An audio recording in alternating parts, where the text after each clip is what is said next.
स्वागत है आपका बी न्यूज नेशन में। मैं हूं आबिद हुसैन शेख। रमेश जिगजंगी को एमबी पाटिल का पलटवार। कौन योग्य है कौन अयोग्य, ये आने वाले चुनाव के बाद ही पता चलेगा। कल मुद्दे बिहार के हेमरेड्डी कल्याण मंडप में विधान परिषद चुनाव प्रचार कार्यक्रम में बात करते हुए एमबी पाटिल ने कहा कि कांग्रेस ने ही पहली बार ग्राम पंचायतों को अधिकार दिया है। क्या मोदी ने जनता के खातों में पैसे डाले हैं?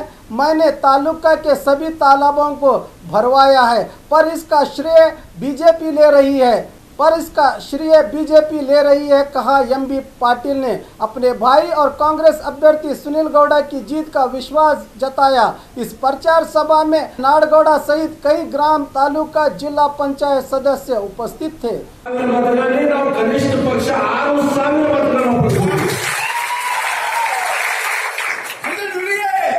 ಮಾಧ್ಯಮ ಸ್ನೇಹಿತರು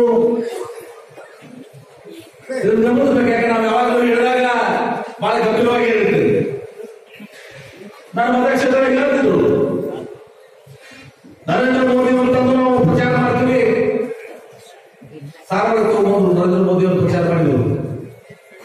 ಆ ಸಾರವಾಡ ಸುಮಾರು 14 ನಮಗೆ 14 ಮತಕ್ಷೇತ್ರದಲ್ಲಿ ಏನು ಸಭೆಗಳಾದವು. ಆ ಸಭೆಗಳಲ್ಲಿ ಉದಾಹರಣೆಗಾಗಿ ನಾಡಗೌಡ 400 ಜನ ಸದಸ್ಯರು 550 ನನ್ನ ಪ್ರಕಾರ ನಾವು ಕನಿಷ್ಠ ಪಕ್ಷ 500ರಷ್ಟು ಮತಗಳಲ್ಲಿ ನಾಡಗೌಡ ನೇತೃತ್ವದಲ್ಲಿ ಒಟ್ಟಾರೆ 15 ಮತಕ್ಷೇತ್ರದಲ್ಲಿ ಬಹುಶಃ ಎಲ್ಲ ಪರಿಸ್ಥಿತಿ ಹಿಂಗೆ. ಕನಿಷ್ಠ ಪಕ್ಷ ಈ ಚುನಾವಣೆಯಲ್ಲಿ ನಾವು 85% ಮತಗಳು, ಯಾಕಂದ್ರೆ 65% ಮತಗಳು ಕಾಂಗ್ರೆಸ್ ಪಕ್ಷದವ.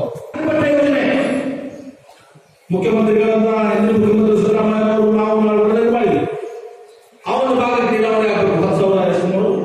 10,000 ಎಕರೆ ಹೆಕ್ಟೇರ್ ಅಂದ್ರೆ 13,000-15,000 ಎಕರೆ ಆಗಿರುತ್ತೆ ಯೋಜನೆ.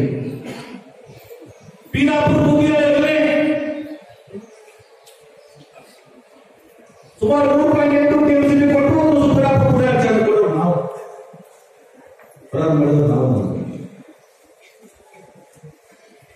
ಹೀಗಾಗಿ ಈಗ ಯಾರು ಬಂದು ನಾ ಮಾಡಿ ನೀ ಮಾಡಿ ಅಂತಂದ್ರೆ ಅವ್ರ ಕಡೆ ಕಳಿಸ್ ನೀರಾವರಿ ಸಚಿವರು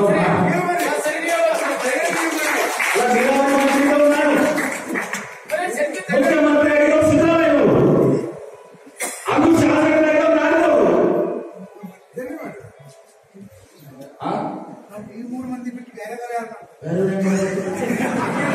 और खबरों के लिए देखते रहिए B news nation. B news nation के लेटेस्ट न्यूज़ों को अपने मोबाइल में देखने के लिए यूट्यूब में बी न्यूज नेशन के चैनल के सब्सक्राइब आइकॉन को दबाएं और फिर बेल आइकॉन को दबाने पर आप लेटेस्ट न्यूज़ों को देख सकते हैं।